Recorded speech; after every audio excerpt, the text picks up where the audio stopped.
अब बात परमाणु युद्ध के सबसे बड़े खतरे की। यूरोप के सबसे बड़े न्यूक्लियर पावर प्लांट ज़ापोरिज़िया पर हमला हुआ है और इसने पूरे यूरोप को परमाणु रेडिएशन के खौफ से भर दिया है। कहा यह जा रहा है कि ज़ापोरिज़िया की परमाणु भट्टी इसी तरीके से खौलती रही तो धमाका होगा और इस धमाके की गूंज 10 देशों में सुनाई देगी। मतलब बिना एटम बम चलाए दुनिया को परमाणु वाली मौत मिलेगी, जो पूरी दुनिया के लिए इस वक्त खतरे की घंटी बनी हुई है। इससे न सिर्फ यूरोप हिला हुआ है बल्कि इसकी जद में कई सारे देश भी आएंगे।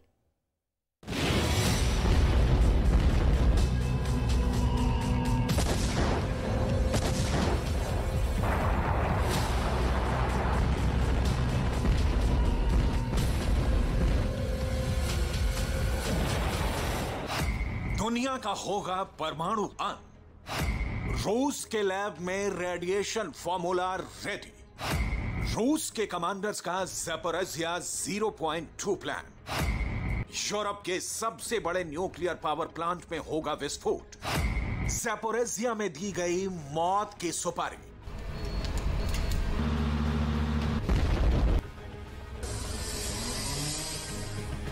कैसे और क्यों, इसे समझने के लिए एक एक पॉइंट को बहुत गौर से समझना होगा, क्योंकि परमाणु की चिल्लाहट के बीच असली परमाणु खतरे की डिटेल आपसे कहीं छूट ना जाए। कहा जा रहा है कि रूस यूक्रेन युद्ध का अंत हो ना हो एटम बम से ही होने वाला है। रूस के पूर्व राष्ट्रपति और पुतिन के बहुत खास दिमित्री मेदवेदेव ने इसकी ताजा तस्दीक की है। Угроза ядерного конфликта? Нет, не миновала. Она возросла. Каждый день поставок иностранного оружия на Украину в конечном счете приближает. मेदवेदेव की परमाणु बम की 5वीं धमकी में नया क्या है, इसकी डिटेल आपको आगे दिखाएंगे। उससे पहले रूस की इस नई लॉन्च मिलिट्री मिसाइल को देख लीजिए। यह मिसाइल रूस के मिलिट्री के दूसरे डिपार्टमेंट्स के बीच तालमेल पैदा करेगी, उन्हें साजो सामान संबंधित सबसे ताजा जानकारी मुहैया कराएगी।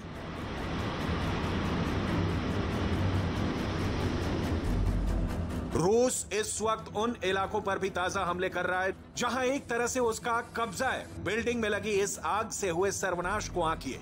पावर प्लांट पर हमले छोड़िए, रूस यूक्रेन के आम नागरिकों तक को नहीं छोड़ रहा। अब उस ज्वालामुखी के समान सुप्तावस्था में सुलगते ज़ापोरिज़िया परमाणु पावर प्लांट में विस्फोट की आशंका का मूल समझ लीजिए, क्योंकि चीन के शांति प्रस्ताव की चीख पुकार के बीच ज़ापोरिज़िया धमाके के लिए उबल रहा है। रूस की मिसाइल स्ट्राइक ने न्यूक्लियर पावर प्लांट को इतना नुकसान पहुंचाया है कि अंतर्राष्ट्रीय एटॉमिक एनर्जी एजेंसी के प्रमुख राफेल ग्रॉसी कह रहे हैं कि ज़ापोरिज़िया से दुनिया के लिए किसी भी वक्त मौत की लहर चल सकती है, जिसे रोकना मुश्किल ही नहीं नामुमकिन होगा। This is work in progress. We have achieved certain things. We will not achieve anything until this war is over, of course.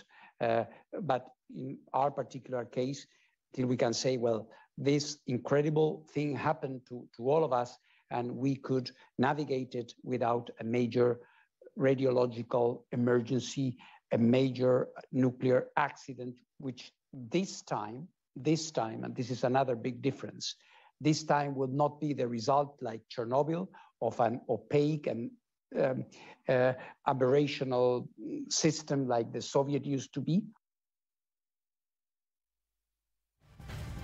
और इधर ज़ापोरिज़िया के न्यूक्लियर पावर प्लांट से रेडिएशन का नया खतरा पैदा हो गया है। दावा यहां तक किया जा रहा है कि ज़ापोरिज़िया न्यूक्लियर पावर प्लांट में धमाका होता है तो रेडिएशन रूस तक पहुंचेगा। इसके अलावा पोलैंड भी इसकी जद में आएगा और बेलारूस भी इस परमाणु रेडिएशन से खुद को बचा नहीं पाएगा। जहां तक यूक्रेन की बात है, वहां तो सब कुछ तबाह हो जाएगा। ज़ापोरिज़िया यूक्रेन के उन इलाकों में शुमार है जिस पर रूस की सेना ने युद्ध के शुरुआती दौर में कब्जा कर लिया था। कई बार ज़ापोरिज़िया की सुरक्षा को लेकर सवाल भी उठे। इससे पहले 2 बार इंटरनेशनल एटॉमिक एनर्जी एजेंसी के प्रमुख राफेल ग्रॉसी ज़ापोरिज़िया का दौरा कर चुके हैं। अब न्यूक्लियर पावर प्लांट से रेडिएशन का नया खतरा पैदा हो गया है। कैसे? बहुत ध्यान से सुनिए। 9 मार्च को रूस की नई मिसाइल ज़ैपोरिज़िया पर गिरी। इस हमले ने प्लांट और पावर ग्रिड के बीच के कनेक्शन को तोड़ दिया। इसका नतीजा हुआ है कि अब प्लांट सिर्फ एक पावर लाइन पर चल रहा है, जो कि रिएक्टर्स को कूल यानी ठंडा रखने के लिए बहुत बहुत जरूरी है। रिएक्टर्स को कूल नहीं रखा गया तो ब्लास्ट होगा, जिससे रेडिएशन फैलेगा।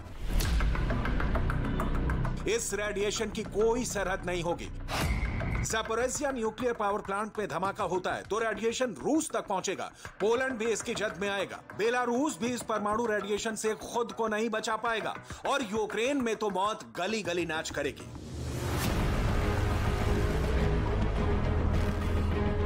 यूक्रेन की खून से नहाई जमीन पर जिंदा लोग तब बंकरों में बैठे मौत के मुंह में समा जाएंगे और पूरी दुनिया तमाशबीन बनी रहेगी। न्यूक्लियर पावर प्लांट में रिएक्टर्स की कूलिंग को बहुत सरल शब्दों में समझ लीजिए। ज़ैपोरिज़िया न्यूक्लियर पावर प्लांट में कुल 6 रिएक्टर्स हैं। इन 6 न्यूक्लियर रिएक्टर्स में इस्तेमाल होने वाले फ्यूल से बहुत ज्यादा गर्मी पैदा होती है। ये गर्मी कहीं विस्फोट का कारण नहीं बने, इसलिए कूलिंग की जरूरत पड़ती है। न्यूक्लियर पावर प्लांट को दूसरे ऑपरेशन के लिए भी एनर्जी की जरूरत पड़ती है, लेकिन रूस की मिसाइलों ने न्यूक्लियर पावर प्लांट के एनर्जी कनेक्शन को ही लगभग खत्म कर दिया है। जिस सिंगल पावर लाइन पर पूरा प्लांट टिका है, उसका कनेक्शन कभी भी कट हो सकता है। सोचिए जरा फिर क्या होगा। ना तो मिसाइलें चलेंगी, ना बम, ना गोले, ना स्टैंड गन, ना मशीन गन, जहरीली हवा चलेगी और मौत ही मौत।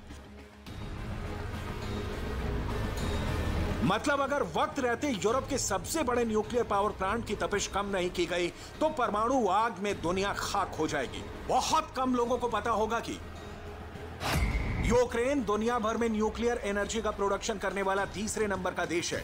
यूक्रेन में एक तो नहीं, कुल 15 न्यूक्लियर रिएक्टर्स एक्टिव है। इन पावर प्लांट से ही यूक्रेन की 50% बिजली की जरूरत पूर्ति होती है। मार्च के पहले हफ्ते में प्लांट में लगी आग से दुनिया की सांसें टन गई थी और अब ज़ैपोरिज़िया पावर प्लांट फिर से विस्फोट की आशंका के दौर में है। परमाणु हादसा रूस में ही हो चुका है। जब 37 साल पहले 26 अप्रैल 1986 की सुबह चेर्नोबिल परमाणु संयंत्र में विस्फोट हुआ, इसे दुनिया का सबसे बुरा परमाणु हादसा कहा जाता है। Chernobyl nuclear power plant Ukraine की राजधानी कीव से 130 किलोमीटर उत्तर और पड़ोसी मुल्क बेलारूस से 20 किलोमीटर दक्षिण की ओर है। यह प्लांट 4 रिएक्टरों से बना है। प्लांट से करीब 15 किलोमीटर दूर चेर्नोबिल कस्बा था, जहां पर करीब 12,000 लोग रहते थे। कहा जाता है कि रिएक्टर्स में कूलिंग कम हुई और विस्फोट हो गया। परमाणु रेडिएशन स्वीडन तक पहुंचा और लोगों की न सिर्फ मौत हुई बल्कि उम्र भर के लिए बीमार हो गए। सबसे बड़ा सवाल यह है कि क्या रूस जानबूझकर ज़ैपोरिज़िया का जहरीला अंत चाहता है? और सवाल ये भी कि क्या पुतिन यूक्रेन का विनाश करके ही मानेंगे, क्योंकि दिमित्री मेदवेदेव का बयान तो इसी ओर अब इशारा कर रहा है। दरअसल दिमित्री मेदवेदेव ने कहा है कि हथियारों का जखीरा अगर यूं ही यूक्रेन को सप्लाई होता रहा तो रूस अपने एटम बम का इस्तेमाल जरूर करेगा। आज ज़ैपोरिज़िया का हाल भी चेर्नोबिल की तरह दिख रहा है, बस हादसा रुका है और ये कभी भी हो सकता है। सवाल है कि चेर्नोबिल हादसे के बावजूद क्या रूस जानबूझकर ज़ैपोरिज़िया का जहरीला अंत चाहता है? क्या यूक्रेन को परमाणु विनाश का पुतिन एक झलक दिखाना चाहते हैं? इन सवालों का जवाब किसी के पास नहीं है। हाँ, युद्ध के बिल्कुल शुरुआत से रूस का यूक्रेन पर परमाणु बम गिराने की जो मंशा है वो अब भी ज्यों की त्यों दिख रही है। ताजा उदाहरण है दिमित्री मेदवेदेव का बयान, जिसमें अमेरिका को खुली धमकी है कि हथियारों का जखीरा अगर यूं ही यूक्रेन सप्लाई होता रहा तो रूस के एटम बम अपने ठिकानों पर आराम नहीं करेंगे, उनका इस्तेमाल किया जाएगा। रूस की न्यूक्लियर धमकी हल्के में ना तो बाइडेन लेते हैं न ज़ेलेंस्की, दोनों परमाणु बम की धमकी की चिंता में है, क्योंकि इसे जैसा दिमित्री मेदवेदेव कह रहे हैं, संसार का पूर्ण विनाश हो जाएगा।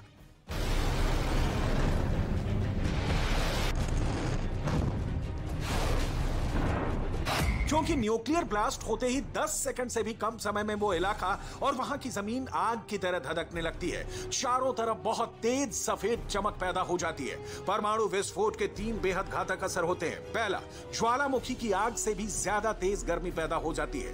दूसरा और बेहद खतरनाक होता है रेडिएशन का असर। इसमें बेहद खतरनाक गामा किरणें निकलती हैं। ये इतनी खतरनाक होती हैं कि शरीर के जिस भी हिस्से पर पड़ जाएं, वो हिस्सा बदल ही जाता है। यहां तक कि डीएनए भी चेंज हो जाता है। इसके बाद ग्राउंड जीरो से होते हुए शॉक वेव चलती है, जो कई किलोमीटर के दायरे में हर चीज को तबाह करते हुए चलती है। ये जानते समझते हुए भी इंटरनेशनल स्तर पर परमाणु हथियारों पर नजर रखने वाली संस्था Stockholm International Peace Research Institute की माने तो दुनिया भर में 3500 से भी ज्यादा परमाणु हथियार हैं, जबकि दुनिया का अंत कुछ एक परमाणु बम से ही हो सकता है। और ज़ैपोरिज़िया न्यूक्लियर पावर प्लांट से विकिरण यानी रेडिएशन हुआ तो एटम बम चलाए बिना भी नाश निश्चित है।